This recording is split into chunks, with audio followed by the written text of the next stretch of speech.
আসসালামু আলাইকুম ওরহমতুল্লাহি ওবরাকাতুহু। আজ জুলাই 10 তারিখ 2021। আর নাম মৌলা হাসান শরীফ। আর 78 তশকিল দি ফেড়াইয়া আলহামদুলিল্লাহ আয় 78 তশকিল আসছি।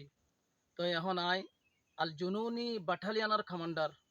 আয় কি হয়তো সাধ্য হবার নাই গত সপ্তাহ আমাদের কথা কিলিল্লাম আয় দাহাবে সলিমে কিলিমিয়ান আমাদের আর বড় বড় কমান্ডার কলর আর দাসে বেশা বেশি জিম্মাদার কলর আর আমিরে মুহতারাম মদ্দুজিল্লাহুল আলীর ওরেদা এলজামাত কল জুটা জুটা এলজামাত কল লাগাই হেডা আবার আর কত এলজাম লাগাই দে আই মোরে হাতুন চুরি করে বলে আর সাই আনি মোরা মাঝে কতল করে ফেলাই দে হাবে সলিম তুমি সব শুনিল হতে আন আইরি মোলা হাতুন চুরিবা দিকনে ইয়া তুই এ মোলা হাতুন চুরিবিয়া আই বিডি বিডি দিবা আই মোলা হাতুন চুরিবা তো এতে ডাঙ্গরি মুনাফিক বনিয়রত আছে মানুষের হতা শুনি নাচি নাচিয়রত আছে যে নইয়া নইয়া জুঠা জুঠা হালা মিশা হতা হয়ে জামাতে কল লাগাই দে তুই কি করছ দে তোমার কিন্তু তুই বাবা চাই তুমি কি মুনাফিক মুনাফিক কল সব ফর্মাতে উড়ি গিয়ে দে নাকি আল্লাহ সুবহানাহু ওয়া তাআলা তোমার মরিবার আগে আগে আছে মুনাফিকর মোহর মারি দিয়ে দে তোমার আল্লাহ সুবহানাহু ওয়া তাআলা হেদায়েত দাও। আসসালামু আলাইকুম ওয়া রাহমাতুল্লাহ।